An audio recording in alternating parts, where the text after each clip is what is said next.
All right, let's get started. Hey everyone, Mr. Happy here. Sorry there's going to be a bit of jank for this video. I'm currently in my Vegas hotel room attending TwitchCon, and of course I woke up at 2 in the morning to cover the opening keynote for the London Fan Festival, and now a few hours later I'm here recording it. So not the usual expectation you'd have, but I'm working with minimal tools here.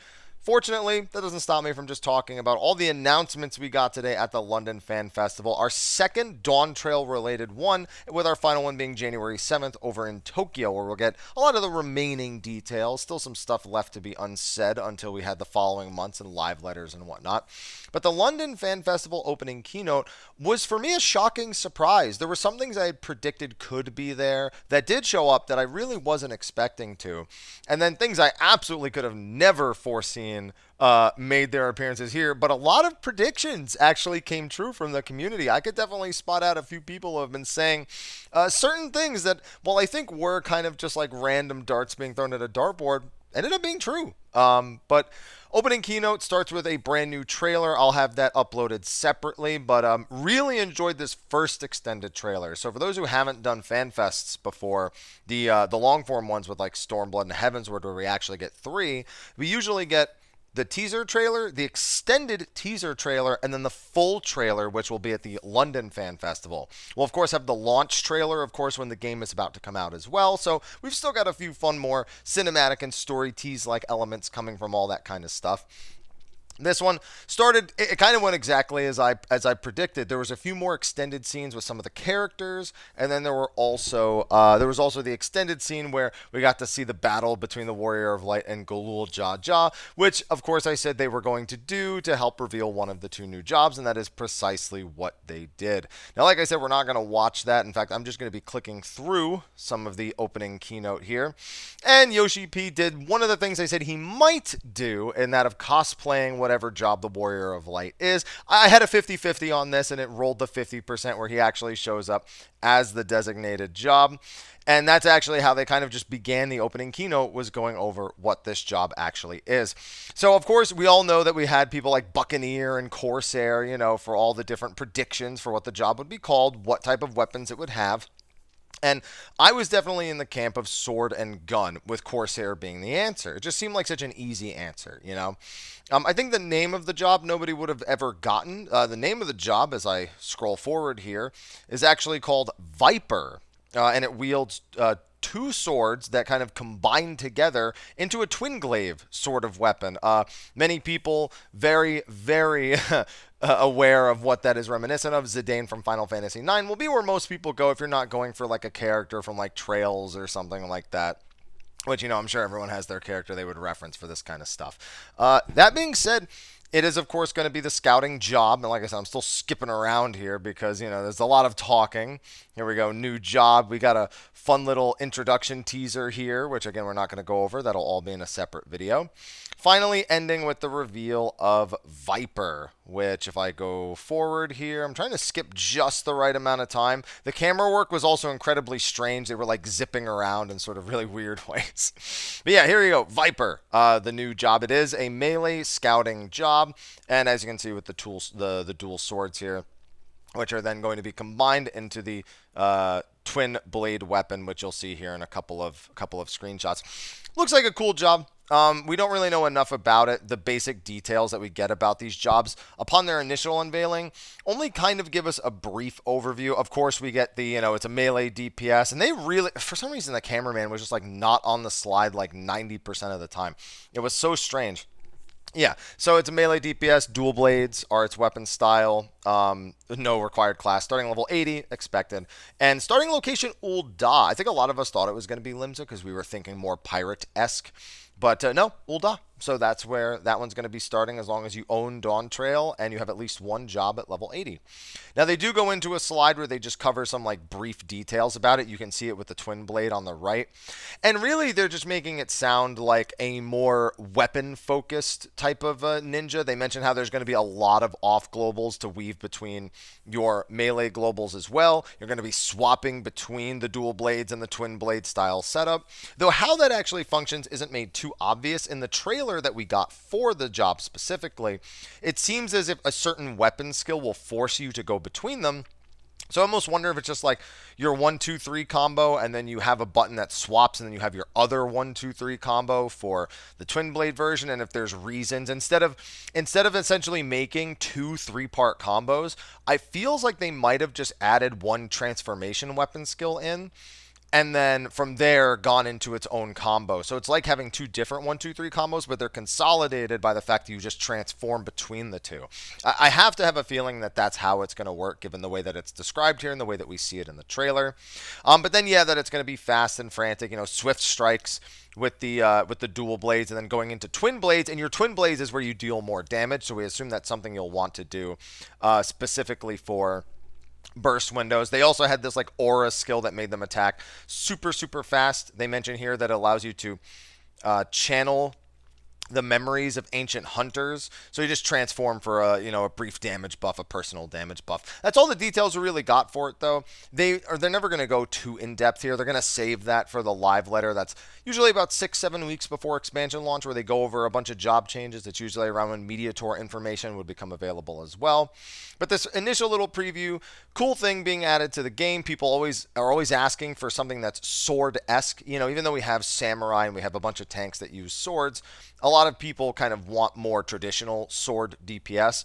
And dual swords into a twin blade is definitely something I've seen requested. And I did see plenty of people predict that this was actually going to be what it did, which, kudos to those people for taking their shot. I really wasn't in that camp, but hey, they got their wish. Very Final Fantasy IX-esque with that. And that's really all it's Final Fantasy IX-esque about it. I assume we'll see a lot of the animations from Zidane's. In fact, I'm pretty sure one of the animations we saw is one of Zidane's animations already. So not too surprising. And then yeah, here's the brief little teaser that they did. We're just gonna skip through that because, like I said, we have a whole separate video for that. That could probably be broken down also. It's a 1-2-3 combo, a transformed 1-2. And then the buff with a single weapon skill. So we saw about, 6 weapon skills there. Now, they did again confirm that, there is another job. It is a magical ranged DPS. We knew that already from the previous FanFest. But they also confirmed something else. They said that Yoshi P dropped a hint for it at the previous FanFest, which means Teenage Mutant Ninja Turtles shirt was indeed more focused around the caster reveal. Now, combined with recent information from the main scenario, 2 things still pop out. I think people are going to be in the camp of Green Mage and Pycnomancer. And again, it's really hard to tell which way they want to go. But with the hint that we got in the MSQ, I'm definitely leaning more towards something nature-esque. I think... I heavily doubt we get something called Green Mage, and I don't think they're going to retool Geomancer to be like this is a new regional version of it that's different from the versions that we experience over in Kugane. But something like a naturalist or whatever. I think just very nature-driven. I'm loath to hard commit to it being called Green Mage, but I mean, it's always on the table. It is a real job, and there's other things, turtles having shells, Green Mage, being a buffer / debuffer in the old games, cast shell. Yeah, I know. It's another one of those digging too deep kind of situations, but all the same, it's at least worth keeping in the back of our minds, and we'll find out for certain on January 7th. So, we don't have too much longer to wait, just a couple more months. Not even, what is it? Yeah, it's like 10 weeks, 10, 11 weeks from now. So then he just puts the weapon away. I thought they were going to bring out another hint for for the caster job at some point here. Now, during the recap of stuff, which is what happens next, they actually had a whole bunch of additional details to go over. Now, most of these slides are still relatively similar, so we can kind of speed through them.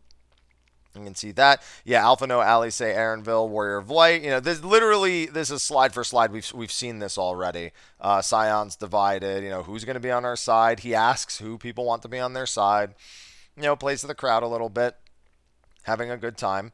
And then of course, these are just more story mysteries. What does the contest entail? What's in Tyrol? What's the truth of the City of Gold? Again, these are slides from before, so there's really nothing new at this first little bit. They even go over the little map reveal here again with the new area of Tyrol. And then, we go outward. There's still more. They do make mention that there's still quite a bit of clouded Aetheris / Hydaelyn here. But that, we'll have to deal with that when we deal with it proper. Going across the Indigo Deep over there through Old Sharlayan, we'll make our way over to Tuliolal and the area of Tyrol itself. And we do get some more previews of some stuff in-game. So we do actually get to see some footage of the game. And again, I mentioned this at the NA Fan Fest. The greenery brings so much life to all of these zones they got to show us, whether it's the cities here, where you can see all the different the plants and the shrubbery and the Warrior of Light walking next to it. But even just the actual layout of the area, it's still just, I love the scale of it, I love the feel of it. And the music in the background there is still a mock-up, so when you do watch it, Soken said to please wait, the music will continue to improve as they continue to work on the expansion behind the scenes. We also got to see the 2 areas from the previous fan festival. They walked through those as well with videos. That was something we were supposed to have at the previous fan fest, but didn't. And then we also got to see 2 new areas as well. This is, again, all information that we had before, with Gulul Jaja and Tuliolal being a pluralistic city with an established sea route to Old Charlene. We knew this, again, from the North American Fan Festival. So we're kind of trying to speed through all this, as it is 5:30 in the morning, and I'd maybe like to catch a couple more hours of sleep before I have to do everything else. So, again, the new areas that we got to see before, they walked through them very briefly. And in all honesty, man, I just love seeing all the plant. Like, look, this run right here just brings me so much joy. Just seeing the way the grass pops out of even just the little bits that are in the middle of the pathway, those little details like that. Heavily, heavily appreciated. So the jungles of Tyrol are going to be sprawling with life. There will be NPCs, there will be enemies, but just for the sake of seeing, all these areas, we get to learn a lot. You can see this almost like Warzone-esque situation we've got going on here. And then we also get to see the other mountain area as well, which we're expecting to see a lot of new faces. I mean, there's going to be a lot of female Hrothgars, probably. I say a lot. There's going to be at least some, because we know that there's Hrothgar civilizations in this zone, and that Hrothgar are, the female Hrothgar are the leaders of their societies. It's a matriarchal society. So we do expect to learn a lot about this alongside with the Pelu Pelu. So very exciting to get to see these areas. The scale of the areas, always a good thing. It's been, much improved ever since Heaven's Ward. I mean, nothing quite like the Realm Reborn zones anymore. It's nice to see areas that look like they will be fun and beautiful, of course, to fly through. Now, we did get to see 2 new areas as well, one of which they actually tried to keep somewhat of a secret. Now, the first one we have here is Kozama Uka. And that's not the correct pronunciation, which is literally the Amazon. In fact, Kozama is Amazon backwards, except the M is replaced with a K, or the N is replaced with a K. So funny to just have that fun little notoriety there. Waterfalls coming from the on-high plateaus, dripping down into the very lush forest that they have, and just being full of sights and beauties that are here. There's also a race that's reminiscent of the goblins, and we'll get into that a little bit later. We'll have to get into that a bit later. And then finally, we have this here. This is just one of those shots using the new lighting from the graphical update. Again, all the trees and the lush forest that they have. I love the word lush for all of this. Not the soap, but I do like the soap as well. So as we kind of move forward, we'll get a few more screenshots here with the pathways and, again, just a far sight. You can see this little town here, almost like an oasis that's next to it, just like a little tiny water outlet with a tree house in the top. Wonder if there will be an ether current there.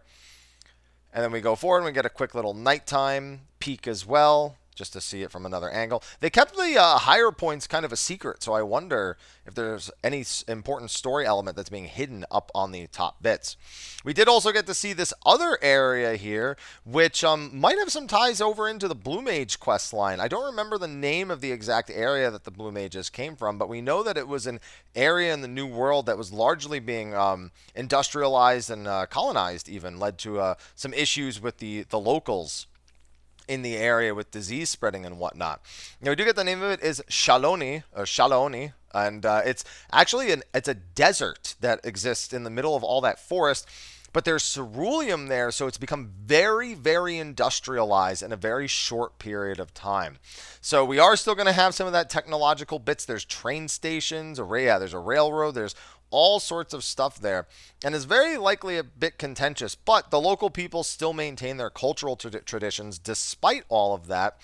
So, it's starting to sound like a Wild Wild West kind of Native American style clash that's potentially going on here.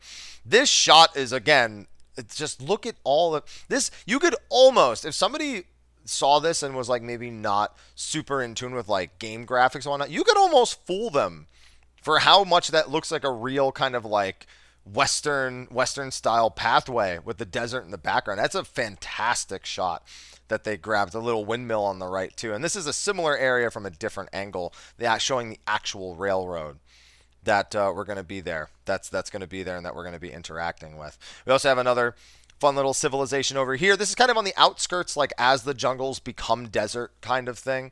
And you can see there's logs, so they're trying to have a basic civilization here on the outskirts. Wonder how much of that is going to relate to the native tribes in the area and whatnot. New allied tribes. We're getting the Moblins. These are basically a version of the goblins that in Final Fantasy XI live largely underground. Now, they do have certain beliefs and things. I'm not going to get too much into the Final Fantasy XI lore of them here. But they are very hostile in Final Fantasy XI, even more so than the traditional goblins. But doesn't seem to be the case here. In here, they reside in the jungles. And like they said, they actually have a similar ancestry with the goblins. And they're really, really good at procuring rare materials. And thus, they will be quite useful when dealing with stuff like, they're quite skilled tradesfolk. So, dealing with crafting and gathering, very likely going to be dealing a lot with the Moblins. Almost certainly going to be either the crafting or gathering tribe. So I don't think we're going to have any secrets on that. I feel like they wouldn't have brought up the crafting and gathering part if they weren't going to be involved in one way or potentially even both. Maybe they'll be making some changes to the way they do tribe quests. Now, covering some more information, the level cap increased to 100. That shouldn't be news to anyone anymore. And then they, of course, recap some more stuff that we already knew from the previous section. Core battle content that's returning, all the classic stuff, fates, hunt, treasure hunt, the side quests being quest sync so you can level alternate jobs with them and still get the area lore and all that stuff. No one is surprised by any of this. We do get a peek at some new dungeons. In fact, I believe 4 new dungeons we got to see a quick peek of. Let's speed ahead a little bit so we can get some images. We have this Amazon kind of going down the Amazon River. There's piranhas and gators in the water. And while we're going to start out here boating through the river, we will eventually find our way into the deep cavernous depths. In fact, I believe you can see the cavern off in the distance there at the end, leading up into some sort of major secret at the end. So there's a reason why we're going through all of this, and we're probably digging into secrets that either deal with our contest or uncovering the lost city of gold, which is going to be a major point. Now, we do also get this looking to be kind of mountainside area. It almost looks like coral reef or something that's been tainted by ceruleum, which would make perfect sense. Now, it's hard to, some people have speculated that this is actually underwater and that what looks to be a cloud line is actually the surface of the ocean. I think it's more likely just the cerulean, and the fact that it's very like coral-esque probably just makes it seem underwater. But it's really hard to tell because the light is almost like trying to break through that what looks to be a cloud line, and you can see the other mountaintops in the distance. But I think this is probably just somewhere in the desert or upwards towards the desert. But the fact, actually, no, the mountains. I'm sorry, no, this would be in the second area that they showed. From the first Fan Fest, if it was going to be anywhere. We can see some ancient ruins, and there's a lot of stuff to uncover there. I can see a boss arena. There's a circle spotted in the distance. I can see that. And for the other 2 dungeons, we just got simple artwork. We have more underground ruins here. This is actually a mock-up so that the level designers, the dungeon designers can actually see here, and then they can start incorporating it into the actual level. So we might actually see this exact dungeon from a similar angle at some point, though it looks like there's probably a mock wall there that's just kind of torn down so you can see it from this angle. And we do also get another dungeon, very technological. Now, this is very likely due to the ceruleum, all of the stuff that's going to be there. I said this looks like the inside of somebody's CPU. You've got the water cooling and the air cooling on the left. I can see the power supply. There's all sorts of stuff going on here. And you know what? With the city of El Dorado, I predicted that it has something to do with Allagans.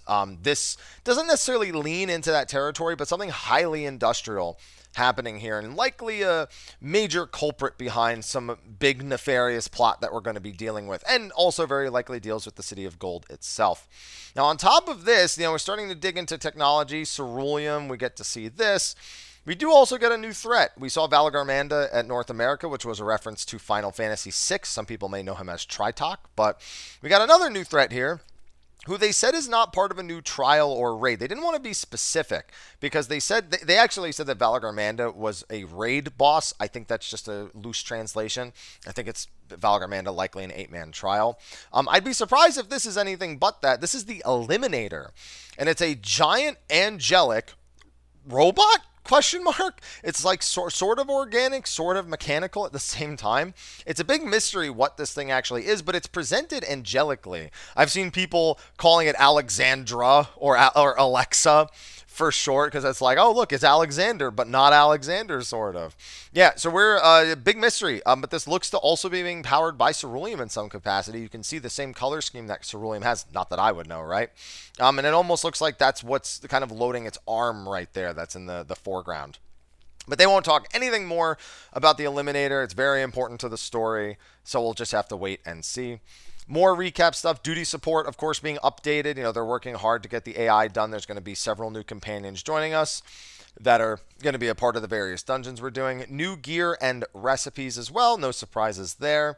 We do get to see some of it, and I do like the kind of Western style that we're seeing from two of them, and then the other one, which is almost like leader-esque, I suppose. Like it looks like a leader of a nation of some kind there in the center. And I like the sandals being presented separately at the bottom. I also can't help but notice the sigil that is being laid out on the arms of the either crafter or gatherer on the left there. I'd assume crafter, in all honesty. I'd assume all these are crafters. We also got to see some of the job AF. We have White Mage, Dancer, Dark Knight, and Monk. Huge fan of the Monk one, but they all look really good. Dancer, very, I think, similar and basic for me. White Mage, somebody said it's the masculine cut White Mage robe. But yeah, Monk, definitely the highlight for me out of all the ones that are here. So big fan of those. Curious to see the rest. Now, for new lifestyle content, they were actually going to present this in full this keynote, but they decided not to. They're going to be holding it off for Japan, and I think they want to say a little bit more about it than they did for Island Sanctuary ahead of the release. I feel like Island Sanctuary, a lot of people kind of made their idea of what it would be, and the execution has definitely not been up to the community's both expectation and standard. I don't think it's really hit the marks in almost any way that people wanted it to. The new lifestyle content we have confirmed, though, will be something that is not just kind of a solo activity. It's something you can enjoy with other people. So, and I hope that's not as simple as like, you know, the island you can invite your friends over, but it is largely a solo activity. I just don't want it to be the spreadsheet style thing with like the workshops and whatnot, because that's kind of what Island Sanctuary became, was workshop simulator versus actually feeling like a lifestyle content like it was presented as. So I hope with this next chance, as they are committing to it, that they take more to what it means to actually be lifestyle content and what it means to kind of exist in that content day to day, and not so much to focus on kind of the automation of said lifestyle content. Moving forward here, we have some more recaps and we have some more news. New variant dungeons, new 8-player raid, new ultimate raid. Now, big thing people have noticed is that the ultimate raid is singular. I'm probably going to make a separate video about whether 1, 2, or 3. I've kind of talked about it in the past. I think 2 is kind of what most people should be expecting from ultimate raids, but with the fact that it sounds like we might only be getting 1, I hope it means that whatever they are planning on doing in place of it, whether it be more Criterion and Criterion Savages, or multiple deep dungeons, or new deep dungeon modes, or content, whatever it may be, it needs to be adequate to fill that particular gap. But this expansion showed us that sometimes having a lot of that style of content can also be rough if there's not kind of a palate cleanser in between. You know, we had 2 of by far the most difficult ultimate raids that we've had. We had them with a very controversial tier stuffed within Criterion, deep dungeons, like all sorts of stuff that just kind of kept piling on and on and on, and was really great for people looking for that initial experience, but suffered from people who wanted repeat experiences or things that they could kind of relax to in between. And I wonder if they're going to be able to strike that balance, whether they have 1 or 2. 3 will never happen. I don't know anyone who should be reasonably holding out for 3 ultimates, but if they're going to only do 1, a lot needs to be there in between, because the crew that they're specifically pandering to with ultimate raids definitely won't be a fan of only having a single one. But if there's stuff like DRS, or if there's other more challenging content that's maybe not up to the par of ultimate, but is a little more digestible and something that people can do repeatedly with communities, with helping people, that will fill a big void in what I feel like feels like more accessible content, I suppose. However, we did also get the new Alliance raid. We know what it is, and I saw people predict this. I would have never predicted it. It's also not something I would have ever personally asked for. So I think that's a big reason why I would have never predicted what the new Alliance raid is. And it is none other, any day now, than the Echoes of Vana'diel. We are indeed getting a Final Fantasy XI themed Alliance raid with some beautiful artwork there on the right-hand side. Now, people, of course, came to me immediately with how I feel about this, knowing I have kind of a mixed reaction to stuff that is pulled directly from other games. I've expressed before that just because something references Final Fantasy does not make it entirely fan service, but something can be too fan service even if it is Final Fantasy. For example, the Omega Raid series, I'm not a fan of the first 2 tiers just being all, well, you know, that we just wanted to throw some Final Fantasy bosses in, so here you go. They can be cool spectacles and renditions, but for me, that's not quite the same. That's not what I want. I want something that feels seamlessly integrated into Final Fantasy XIV's world and expands upon Final Fantasy XIV's world lore. Ivalice, Crystal Tower, stuff like that, has managed to do that, I feel, in an adequate fashion. It's managed to take stuff that is very familiar, that is in many ways verbatim pulled from entire other universes, and just make them a part of Final Fantasy XIV in a way that feels organic. Echoes of Vana'diel, I expect the same thing. I will not just take Final Fantasy XI fanboyism and take all of mine that happened from when I was, you know, a young lad playing through Final Fantasy XI 12 to 16 hours a day, and automatically make that my determining factor for whether or not it's good. Could it be good standalone? Yes. Could it be not good? Absolutely. You know, I'm really hoping they find a seamless way to integrate whatever Vana'diel lore and bosses and everything into 14's world, and it doesn't just feel like we're teleported to Vana'diel and that everything we're doing on Hydaelyn and Eorzea and any of the other shards, I mean, maybe Vana'diel is a shard. Maybe that long-form prediction people have had that Vana'diel is a shard, maybe that'll be confirmed here. We don't know. But those are the things I'm going to be paying attention to. So again, just don't expect blind fanboyism from me on that one. I'll be sure to give an honest feeling and opinion. And I'll make plenty of content. I'm sure a lot of people now want to know about Final Fantasy XI's lore. And I think that's kind of the point. I think they want people to be very curious about Final Fantasy XI. Maybe even give it a try now that it's kind of winding down into maintenance mode to see if there's any long-form interest in their other Final Fantasy MMO. But I know a lot of people who are very excited. There's definitely music and bosses that I would expect to show up, but again, I'll have to cover that in more detail in a later video. Now, that is definitely more Final Fantasy than Mists of the Realm, and it's pulled quite literally from Final Fantasy XI. And to think that that's far from the final bit of information that we are going to get. There's actually some really exciting stuff I have still yet to even get to in this. Blue Mage update, Hildebrand, new Deep Dungeon, Gold Saucer, PvP. We knew all of this from NA, but there's a new bit of information on the very next slide. They are actually committing to a second limited job. Now, it seems like this is in response to the fact that Blue Mage is kind of at the end of its rope. Blue Mage can only get really one update per expansion, and a lot of us have not been pleased with each individual Blue Mage update.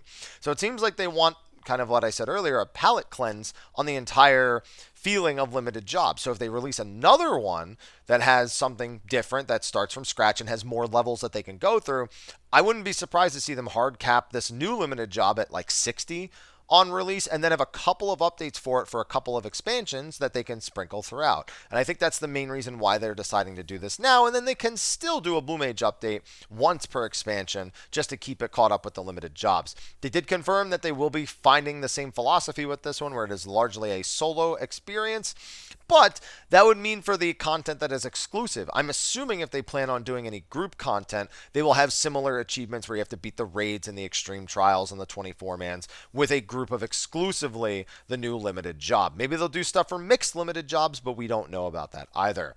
Everyone in the crowd pretty much guessed Beastmaster. They didn't confirm if it would be Beastmaster. They even made mention of Puppet Master again on stage, but I think we all expect to be Beastmaster / Beast Tamer or whatever they're going to call it. So that's going to be part of some patch in 7.x. We don't know which one, but they said in the later parts. So this is years down the line. So we can't even think about this that much for the time being, but it's at least worth keeping in the back of our minds for when they do finally decide to share more about it. Now, as we go forward again, that's where they're collecting the predictions from the crowd. And then we go on to a few more things. First graphical update, there's not really a whole lot to talk about. They talked kind of about very granular things here. They showed off that they're adjusting the lighting and the color depth of the Aura horn and scales so that they look a little bit less plastic from what they showed a few months ago. Very minor detail that only people who want the uber specifics are really going to care about. But Yoshida himself even says on stage that it's like, we just want to show you how committed we are to the old look versus the new look. Like you can see here, they don't quite reflect the light the same. It's not too bad to see the difference between these two like this, especially going back and forth really quickly. Yeah, they just don't glisten. They just don't look like they've been glossed over, which is a really common thing with the lighting changes in the graphical update. We've seen it with like the armor and whatnot, but they're trying to avoid that with the scales, so the scales look more like natural extensions of the body and not these almost metallic glossy add-ons that these characters have. They also rounded out some polygons on the Lalafell faces, but these are the level of changes and detail that they're paying to the character models. And it's not just the Lalafell, any sort of 1.0 model that was carried over into 2.0 that was causing problems because it was a legacy asset. They're going back and rounding out all those legacy assets to make sure that they look less polygonal. Essentially, faces end up having these kind of like almost edges that you can spot along especially the cheek, which affects the way that the shadow goes off of it. And they're trying to remove all of that so that it just looks like a more natural face progression. Again, even Yoshida said we could have done this in like a separate panel and not on the main stage, but we really wanted to get the point across that we were wholly committed to making sure that people understood how much we want you to still love your characters, but we just want to make them better, which is fine. But, you know, I also did feel like, you know, this maybe took a little too long. They showed off more of the new glam slot, the glasses that we're going to be getting, just on a bunch of different races here, a bunch of different jobs, a bunch of different armors. So yeah, just a bunch of nerds. As Homer Simpson tries to say, nerds. Half of the characters don't even look like they want to be in this picture. They want to go home. They remind people of the minimum and recommended system requirements for Dawntrail, which are getting an update. I mean, the minimum is still a 970, which is like nothing. But yeah, you probably want to be above a 970 at this point. It's probably the best idea. Then we get into some news stuff, which did have some fun. Everything was brand new here during this section. So the open beta for the Xbox version of 14 is going to be starting mid-January and running through February. And then the full launch we know will be in spring of 2024 per the North American Fan Festival. So if you're an Xbox player who is looking to get into 14, this will be the time to get your tests in and see if it's good, see if it's stable, and give the game a shot. So definitely be sure to get in and enjoy on those dates. The second thing they talked about during this section was a trailer for the Final Fantasy XIV Fall Guys collaboration, and it looks fantastic. Way above what I would have expected them to have done with all the different Final Fantasy XIV effects, the AoE indicators, the different types of mini games, the obstacle courses you have to run through, rotate, like there's just AoE indicators everywhere. It's just it just looks great. And then you have the outfit themselves for the Fall Guys. You have the minions on the left and the right, the shoes, which I have a feeling are going to be a very, very popular thing. And this is actually coming at the end of the month. October 31st, which is also now the confirmed date of 6.51. That's what we expected because we have not gotten an update about 6.51, and it was either going to be October 24th or October 31st. They said it's going to cycle in and out. It's not always going to be available. I assume that means there will be like certain times of the month that Fall Guys is queuable. And even then, I expect it to be like ocean fishing. I don't expect it to be like Gates where it's just like, oh, you know, maybe you'll get Fall Guys as part of the rotation. No, I think it's going to be like once every 2 hours, people can queue up for it. And then for 15 minutes, it will collect people. And then, you know, every 24 people that queue up, it makes an instance and sends them out. I think that's probably the best way to do it instead of just making it something you can queue into over and over again. Because then there's some sort of focus and urgency on when people are going to queue into it. And I don't know. That's just my prediction. They've said is that it will not always be around. It will cycle in and out. So whatever that actually ends up meaning, we don't have a definitive answer, but we will have one soon. You know, with 6.51 only being a couple weeks away. I just really didn't think this was going to be this soon. I mean, they said 6.5x. I expected it to be, you know, early to mid, you know, spring or maybe late winter or something. No, we're going to have it very soon alongside Criterion of all things. However, there was one more. major announcement. Something that I said they might talk about, but I had kind of said I'm not expecting it. Uh, but now, it's official any day now. How long was this section? Here we go. So yeah, we have the Final Fantasy 16 collaboration, which I really, really didn't think we were going to be getting in. I didn't think we were going to be getting this in this live letter. They said they wanted to talk about it before year's end, but I thought maybe they would save it for a Final Fantasy 16 event. We also don't know what 16 is getting from 14, which I'm sure we'll find out about sometime in the next couple months. Maybe Game Awards, that would be a reasonable spot. And at the very least, it looks like it's going to be similar to the Final Fantasy 15 collaboration. We essentially get powers that are very similar to Clive's here. We can get the automatic dodge backstep into counterattack. And on top of that, we're working with Clive here to actually deal with this fight. And we are fighting the Final Fantasy 16 free. Yeah, as you can see, we even get the Rising Phoenix action. There you go, dodge back in. Really curious how that's going to work. And then we also have a little cinematic situation here with Clive breaking out of the fire chains. And yeah, that's going to have some nifty rewards as well. You look at this fun little cutscene here. The trailer was super awesome to see. Come on, go to the next screen. We are getting Torgal as a mount, and it does have a mount action to pet the Torgal. They made sure to do that. They both look so happy there. And you can see we are getting Clive's armor. We are also getting a Torgal minion. Looks like his sword is also one of the rewards. So yeah, there's going to be all sorts of gear rewards as well. So a Fall Guys collaboration coming soon. We don't have a date for the 14-16 collab yet. It's just called the Path Infernal. I assume they'll save that for something like February timing, maybe right before 7 Rebirth or something in that capacity. But really good to get that confirmed. We all knew it was coming, so it's not that much of a surprise. And they did confirm, of course, we already knew this. They are working on the 2 DLCs. They are working on the PC version. So I wonder if it'll coincide with the release of the PC version. But we don't know when the PC version's coming, so that's kind of, I think that's a little bit ballsy. Maybe alongside the DLC would make more sense. Maybe the first DLC release, whenever that's going to be. And that information we'll probably get something from like the Game Awards, I'd assume, would be the earliest we would receive that kind of information. But that's still going to be a whiles away. Looking forward to it, but that pretty much caps off the majority of the keynote. They did say that the cloud data center stress test that they previewed or that they mentioned in the previous live letter is officially taking place around North American Thanksgiving, around the United States Thanksgiving, I should say, November 21st to 27th. Now, what's cool about this is you are actually going to make a new character. You can't transfer a character over to the cloud data center. They want people making brand new characters. And those characters will be deleted at the end of the stress test. But to make it so that those players can kind of go into things a little bit more seriously, every character is getting a Tales of Adventure for the main scenario and all jobs through Shadowbringers, meaning you'll start at level 80, as well as 50 million gil. So whatever you do in that week, you just go nuts. Maybe you just buy a golden Mikoshi and all your 50 million is gone, and that's it. Now you've owned it for a week and then it's gone.